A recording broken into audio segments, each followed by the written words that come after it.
I fished for probably 35 years. I'm not a I'm not a multi-generational family of from that family of fishermen or anything. I came into it slightly later.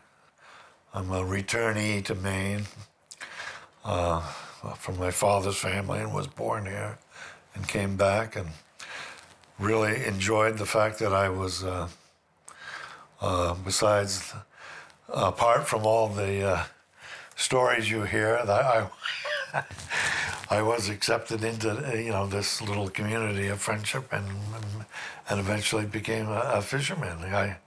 I had other things that I was doing, and I just couldn't stand to sit here and look out over the water and not want to participate in doing that. I think my father and through trips back and forth and living in Maine, you just had that love of the water and everything and was pulled out there somehow. But I had a fresh outlook because I was fairly new on this thing.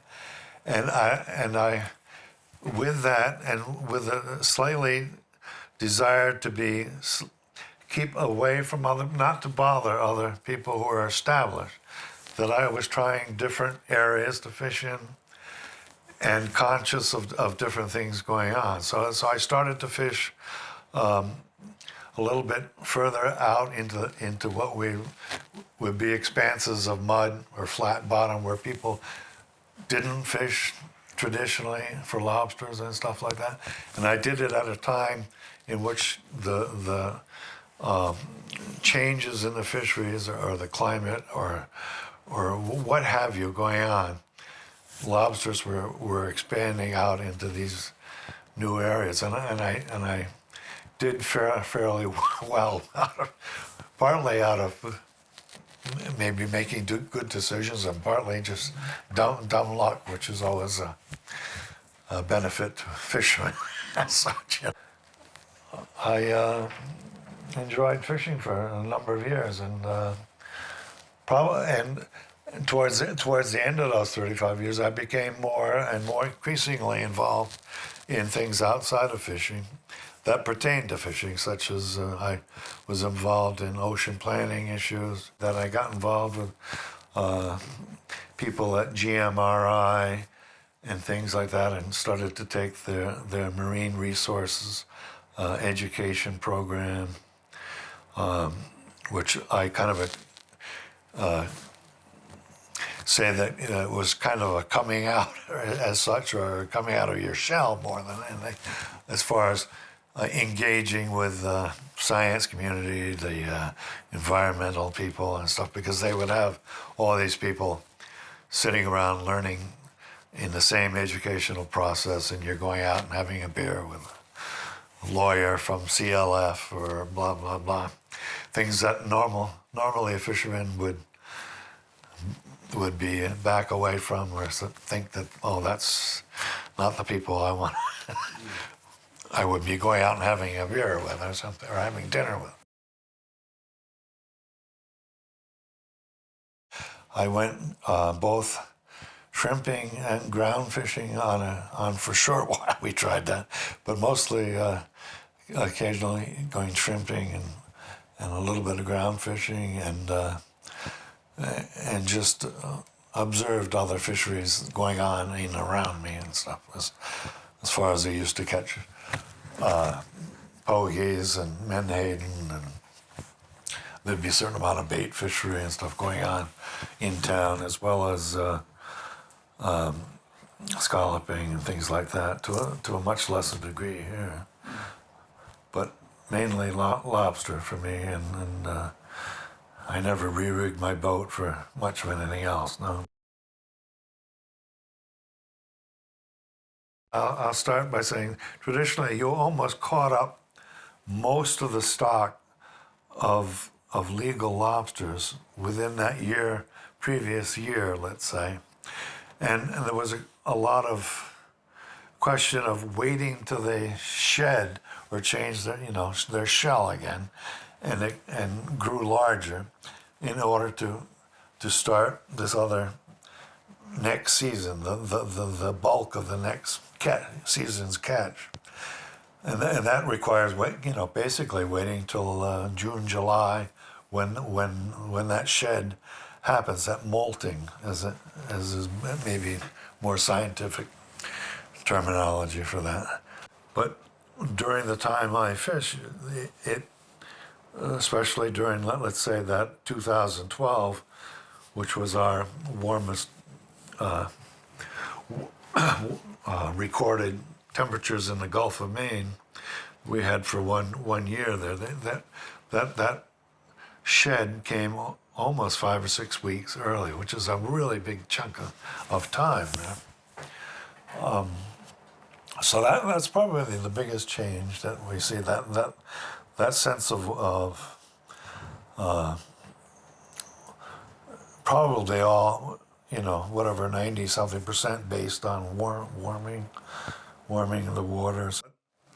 Yeah, that's so a lot of harbors and such did stay in and stuff, yeah, and park their boats, which is a good idea, because there wasn't a place to put these lobsters, and because of the temperatures of the water and stuff, they weren't keeping very well,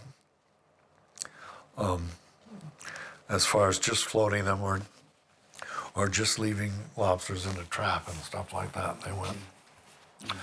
It wasn't a healthy situation. Initially, it showed us it was almost an economic disaster in that first year, because immediately we had this whole wave of product came into the lobster world here when the industry wasn't ready for it, or the secondary markets and the distributors and the packers or whatever call them. So we're used to that, certain stages and certain time periods. As I said, we're almost to the day. So we had a lot of our product then was shipped to Canada, and they were still handling a hard shell product, or the remains of their season up there, and weren't ready for our product to be sent up there. And so anyhow, and the tourist season and all that sort of that aspect of sale of lobsters in restaurants and all the rest was not moving yet. So what it was is we had all this product and no place for it to go all of a sudden. So that threw everything off, and the price, we had a major drop. The bottom dropped out of the price, and there was a big thing. But in the long run, if you can see a positive light to that, we realized that there was a great need to handle those lobsters ourselves, or in Maine, to do that sort of production afterwards in Maine, and to prepare for the changes ahead of time. So we, as we grew along, a few years after that, we've probably made a lot of positive steps and are ready for that sort of variance, and So you're a little bit more prepared. Yeah. It's it's part of the climate adaptation, I guess, from our industry or something. Yeah.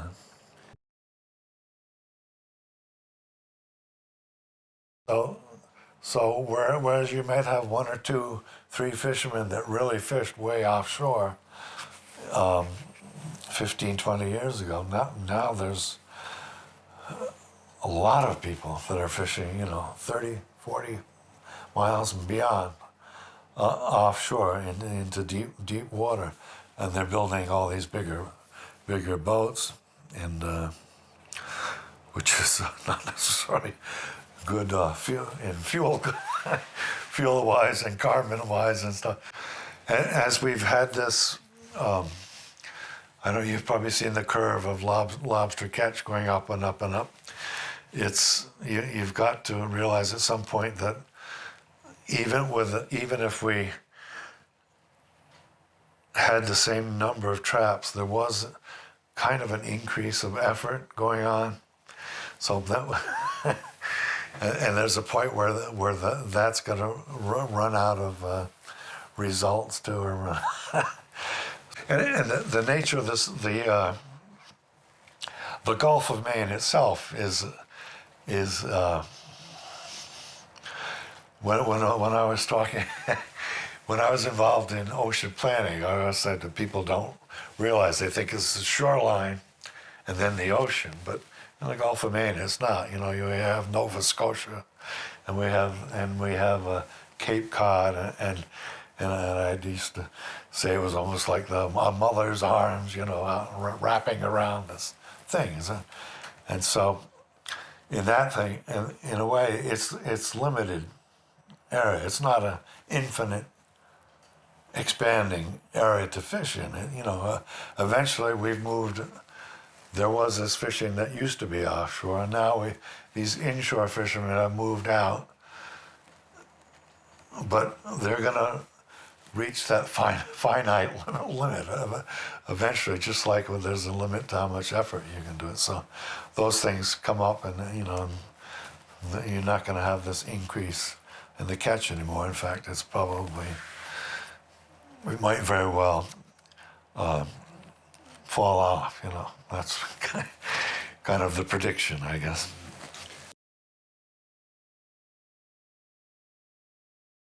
Well, I think they were very reluctant to even acknowledge any kind of changes for a long time. But I think that after it immediately happens in a large way, I mean that time sequence of being 4 or 5 weeks off instead of 4 or 5 days or something. and the fact that it so quickly hit them in the pocketbook, which is a question for any business, right?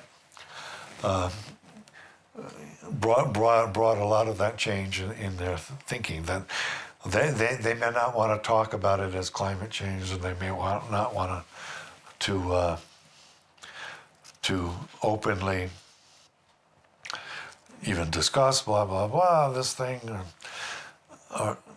but they do recognize, there's a great increase in their recognition of things are changing, you know, things that they see in their traps, the thing that they know that they had to readjust their style of fishing, you know, in order for them to go earlier in the season, to be ready earlier, to be wanting to go further offshore, to that some of them are actually leaving more or only fishing offshore instead of doing this transition of fishing offshore in the fall and then inshore in the early summer. That some of them are just off all the time, off in deep waters all the time. So they're making these big, you know, to them are business decisions and changes in their work and stuff. So they're certainly recognizing these changes and stuff. And I keep harping on that 2012 warming, but it's just a good example. When suddenly you're missing out, your business is missing out on catching shutters because you're not prepared to be out there early, and early enough to catch this event that happened earlier because of warming, then you've got to change immediately, realize you have to change your business in order to stay up with the Joneses here or whatever, you know, stay up with the other businessmen that are doing the same thing, and you know, otherwise they're going to catch all the lobsters and you're not. You know, you've got to realize that even when they don't appear to be listening, perhaps are to a certain degree, and if we make small incremental changes at first,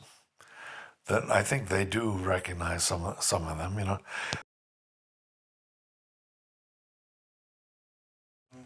I think there's been some really serious mistakes made in things like the offshore wind industry and things like that have really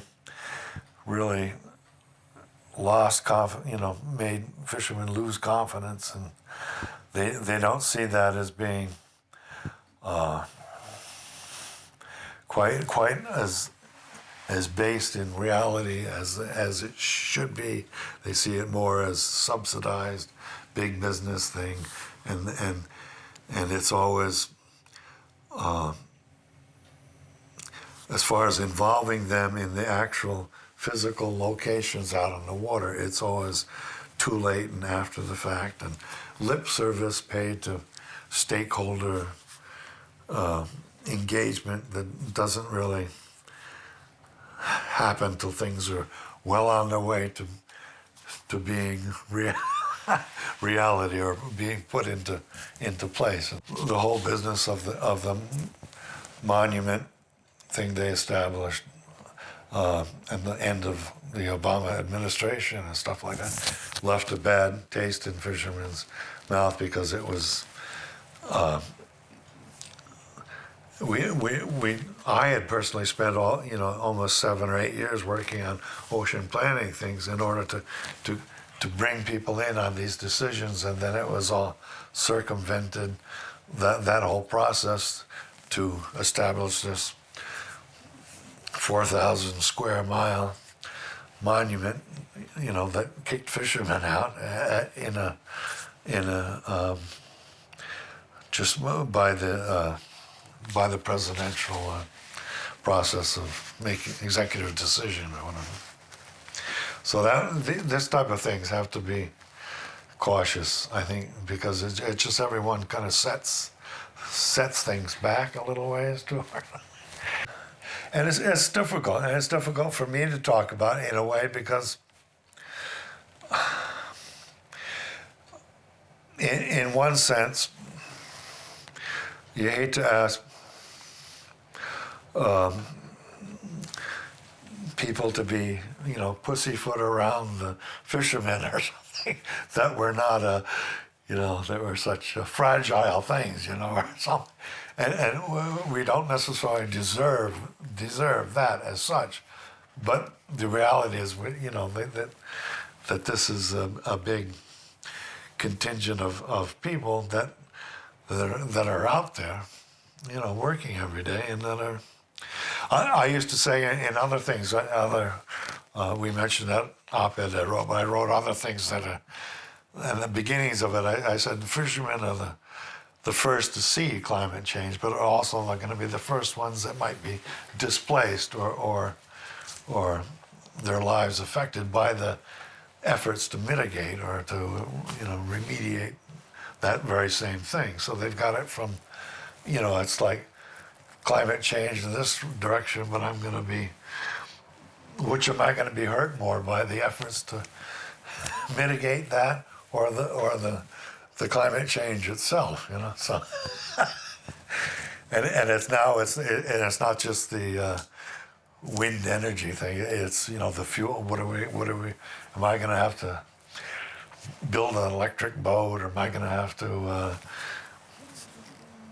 stop fishing, certain, or whatever, to mitigate climate change? And when maybe it was better I had the climate change and fought that instead of the efforts to. Interesting. Right. Yeah. Go way back to the Statoil project. They didn't happen here in Maine, but they had meetings in there, and I stood up and tried to explain some of that sort of a historic thing, and then somebody would get up and say, "You fishermen, damn fishermen, think you own the ocean," And I think at one time I said, don't think for a minute that if these fishermen who've been doing this in New England for over 400 years now, if they were given that same ultimatum back then, when they were thinking that you had to either lease or buy these areas of oceans, and were given somehow a format to do that, that yes, they would own the ocean. These people were not poor people for a lot of the times. Even now, they're doing some of these lobstermen. But in the past, these groundfish, at least the owners of ships and things like that, did quite well and could, just as if they were on land, could have purchased or leased those areas or something. So it's like we reach a point now that we change the rules out there on the water. We want to now suddenly we can lease these. I think they call them underwater lands or blah blah blah. They lease these areas of the ocean, right? Just as a governmental decision, right? That these and it's even compounded by the fact, well, that first of all, the wind energy people are doing it, and then most of them are not American industries or American corporations. Most of them are even, Danish, Norwegian, blah, blah, blah, which is not bad. I'm not saying this, it's a negative thing. It's just harder to accept for people as such that they're getting kind of the boot out of this area. Is suddenly being leased at some monetary value, and it's going to be leased by a foreign corporation for not for necessarily for our benefit, and it's and the profits go elsewhere. And if there's one thing that fishing does do and has always done, to a greater or lesser extent, especially along the coast of Maine, where we've been more small boat owner-operator thing, is that whatever profit's going on out there just comes back into these towns and stuff. And that's a big deal, when you're on a place like Vinyl Haven or Island or something, and you've got a few, X number of $1 million coming in every year, and it comes right back into that town or something. That's a big deal and stuff. And it may not register as a big of an industry as whatever an energy corporation would have, but that profit we have no control on. Where that's kiss it goodbye or something. So it's hard for me to come to grips with that aspect of it. Why we're not at least making more of an effort to make it a industry for ourselves or for our nation, our state, our people, our coastal communities, or something to that effect. I just hope that it's not just just more short-term money thing than the long-term benefit, because it's a major change. People should realize it's there's a succession of people waiting to do things on the ocean, and it's not just energy; it's mining and sand mining and rare minerals mining and different things that are kind of waiting in the wings for this to be an acceptable thing. And I think we have to seriously wonder if that's something we have to accept the consequences before we make, as we're making those decisions, By its nature, the lobster fishing is very territorial, segmented into, like this town fishes this area, and this town sort of fishes traditionally, and this island will fish this area, and things. That's broken down up to a great extent lately, but it's at the same time, it's still there very much. And what people don't realize is that if you if you have this group that fishes two towns that fish out in this area where they propose a big project, we'll say, those fishermen can't necessarily up and move over here because that's somebody else's already segmented into somebody else's territory or something. And then people think you got a boat, you can just move somewhere else and fish. But that's not. Again, that's not necessarily easily done. A lot of these things are done from. They get started in very even smaller scale, and then they're expanding without a vision to where we're going with it. Where are we going with this? Where are we going in 40 years from now, or 50 years from now? And I don't think that's happened in Maine enough that we have a serious plan for the future. And we're in a day and age that people get immediately separated into these adversarial groups, the pros and the cons. But that's why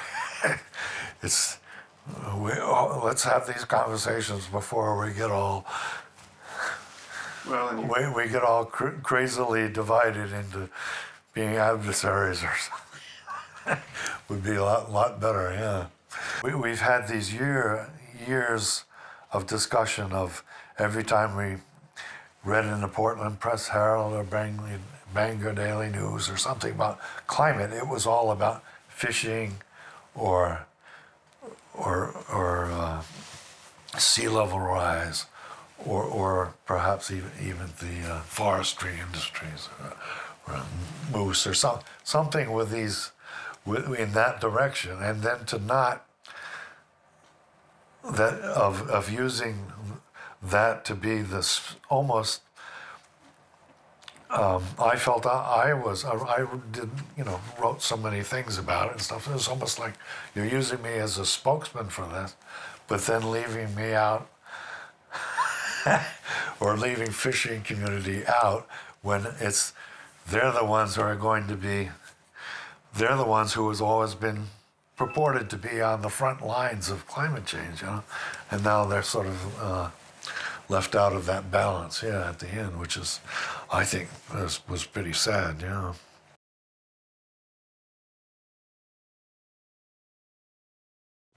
And people they don't realize the subtleties of the histories of fishermen being on the water. They don't understand the connection